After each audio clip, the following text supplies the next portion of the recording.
तो अमित शाह संबोधन કરી રહ્યા છે સીધાજી સુતિયા। साथ साथ जब आप 3 दिन यहाँ पर रहेंगे और यहाँ पर एक दूसरे की सक्सेस स्टोरी का एक्सचेंज करेंगे तो मुझे लगता है जेल प्रशासन को भी आने वाले दिनों में बहुत फायदा होने वाला है। मित्रों, ये छठी मीट हो रही है और मुझे आनंद है कि गुजरात में दूसरी बार मिल रहे हैं और इस संयोग की ही बात है कि गुजरात में जब पहली बार देश भर के खिलाड़ी यहां आए थे तब मैं गुजरात का गृह मंत्री था और हमारे आदरणीय प्रधानमंत्री गुजरात के मुख्यमंत्री थे। और जब आप दूसरी बार आए हैं तब नरेंद्र भाई देश के प्रधानमंत्री है और मुझे उन्होंने देश के गृह मंत्री का जिम्मा सौंपा है।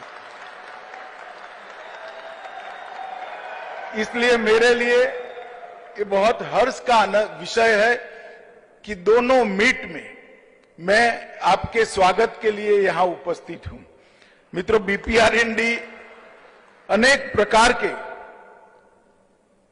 देश की आंतरिक सुरक्षा और सीमाओं की सुरक्षा से जुड़े हुए अनेक प्रकार के विषयों पर, पहलुओं पर देश भर में एक साझा कार्यक्रम बने, एक समान विचार से पूरे देश की यंत्रणा काम करे, इसके लिए बीपीआरएनडी काम करती है। और मैं मानता हूं कि जेल प्रशासन भी देश की आंतरिक सुरक्षा का बहुत महत्वपूर्ण अंग है। जेल प्रशासन को हम अनदेखी नहीं कर सकते और जेल को जिस दृष्टि से समाज में देखा जाता है उस दृष्टि को भी बदलने की जरूरत है। जेल के अंदर सजा याफ्ता कैदी जो होते हैं, हर कैदी स्वभाव से क्रिमिनल नहीं होता। कई बार कुछ घटना ही ऐसी हो जाती है कि उनको अलग अलग प्रकार के गुनाह में उनका इन्वॉल्वमेंट आता है और सजा भी होती है।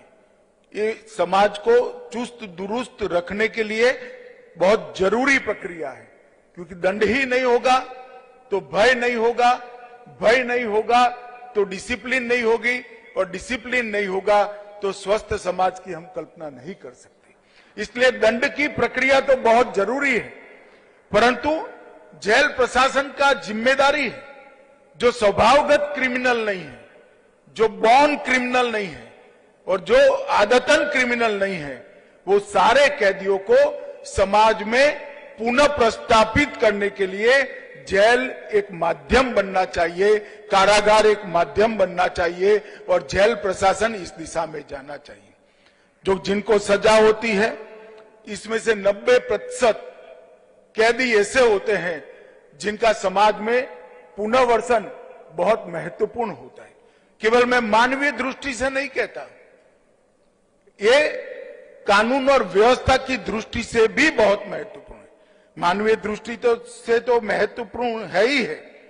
और इस मीट के अंदर अनेक प्रकार की प्रतियोगिता होने वाली है, जिससे पुनर्वसन की प्रक्रिया के लिए जो संवेदना कारागार प्रशासन के कर्मचारियों के अंदर, अधिकारियों के अंदर चाहिए, वो संवेदना की निर्मित होगी।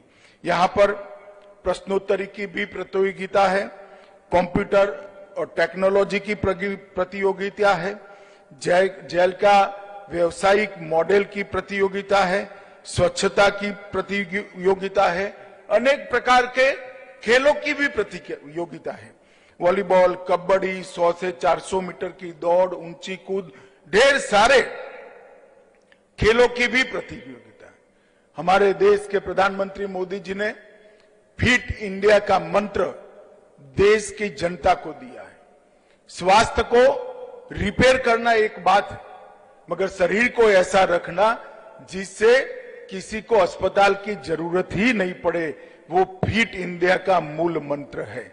और जेल प्रशासन के भी ये फिट इंडिया के मंत्र को आने वाले दिनों में इस मीट से बहुत गति मिलने वाली है, इसका मुझे विश्वास है।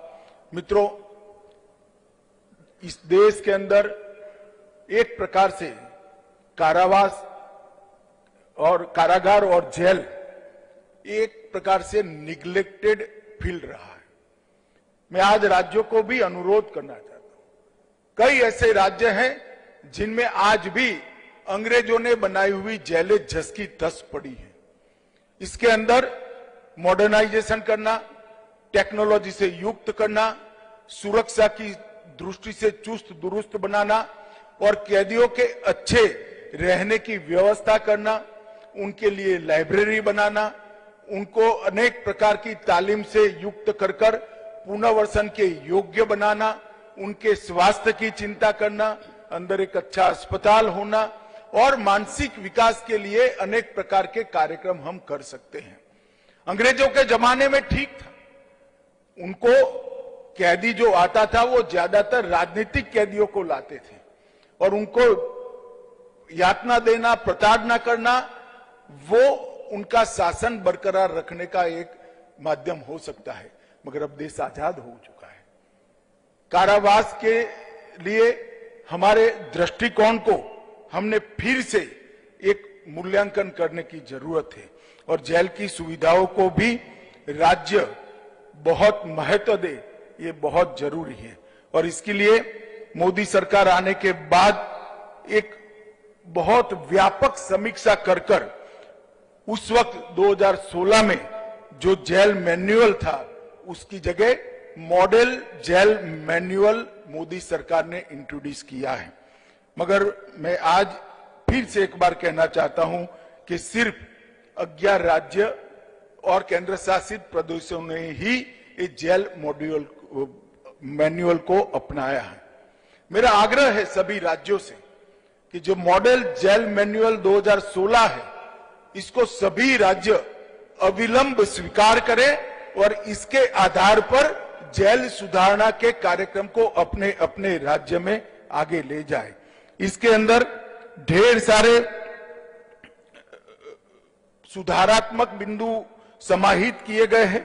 कैदियों के मानव अधिकारों के लिए, कैदियों के सुधार और पुनर्वसन के लिए, कानून, नियम और बुनियादी एकरूपता लाने के लिए जेल में के कॉम्प्यूटरीकरण पर जोर दिया गया है।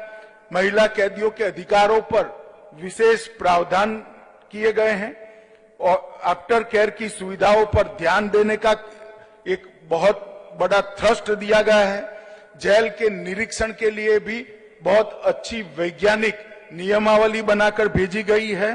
मौत की सजा पाए हुए कैदियों को भी इनके क्या अधिकार है इसकी शिक्षा का भी है और जेल सुधार के कर्मचारियों के लिए भी कुछ अच्छे मॉडल इसके अंदर किए गए हैं।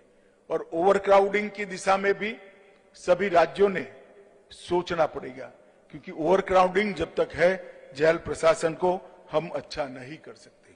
मित्रों, मेरा आज फिर से जब प्रिजन ड्यूटी मीट है उस वक्त आग्रह करना चाहता हूं कि वीडियो कॉन्फ्रेंस की सुविधा कोर्ट के साथ हर राज्य ने करीब करीब हर जिला जेल के अंदर करनी चाहिए।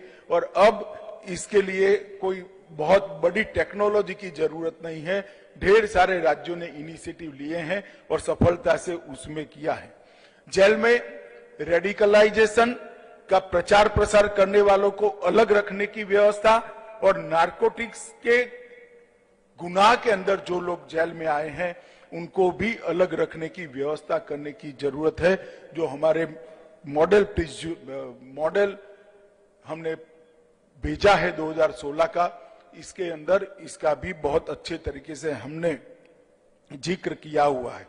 जेल के अंदर गिरोह को कंट्रोल करने के लिए भी हमने ढेर सारी सूचनाएं इसके अंदर मैनुअल के अंदर दी है। मुझे भरोसा है कि सभी राज्य इसको आगे बढ़ाएंगे। मित्रों, अब प्रिजन का मैनुअल जो आया है उसके बाद हम एक मॉडल एक्ट भी लाने जा रहे हैं और मैं आपको विश्वास दिलाता हूं कि बहुत जल्दी ही एक मॉडल एक्ट लाएंगे जो अंग्रेजों से जमाने से चला आ रहा है एक्ट के अंदर परिवर्तन करेंगे। अभी सभी राज्यों के साथ बहुत डिटेल चर्चा हो रही है। मुझे भरोसा है कि अगले 6 माह के अंदर ही हम एक मॉडल एक्ट लेकर आएंगे जो हमारे देश के सभी जेलों को अत्याधुनिक बनाएंगे। आज जो खिलाड़ी यहाँ खेलने के लिए आए हैं मैं इनको कहना चाहता हूं कि खेल भावना ही एक ऐसी चीज है जो हमें आदर्श मानवीय बनाने की दिशा में आगे ले जाती है। जीतने का जुनून और हार को हजम करने का हौसला, ये दोनों खेल ही पैदा कर सकते हैं। जिस व्यक्ति में जीतने का जुनून न हो वो जीवन में कुछ कर नहीं सकता, और हार को हजम करने की हिम्मत न हो वो भी जीवन में कुछ नहीं कर सकता। और ये दोनों चीजें अगर कोई एक माध्यम से मिल सकती है तो खेलों के माध्यम से मिल सकती है। ये अहमदाबाद मेरा गृह शहर भी है, गुजरात मेरा गृह राज्य है। मैं हृदय से आप सभी का यहाँ पर मन से पूरे देश भर से आए हुए लोगों का स्वागत करता हूं। हमारे मुख्यमंत्री भूपेंद्र जी ने बहुत अच्छी सुविधा यहाँ पर की है। रास्ते में मैं एक कार्यक्रम से उनके साथ ही आया, उन्होंने मुझे डिटेल बताया है, कोई असुविधा आपको होने की संभावना नहीं है। मगर आपके कार्यक्रम में मैं एक बात और जोड़ना चाहता हूं, जो लोग केवड़िया कॉलोनी और सोमनाथ द्वारका जाना चाहते हैं, गुजरात सरकार इसकी पूरी व्यवस्था करेगी। आपके रिजर्वेशन को चेंज करा दीजिए और केवड़िया कॉलोनी और सोमनाथ द्वारका का यात्रा कर जाइए। मन से आप सभी का स्वागत है और इस मीट के लिए अनंत अनंत शुभकामनाएं देकर मेरी बात को समाप्त करता हूं। वंदे।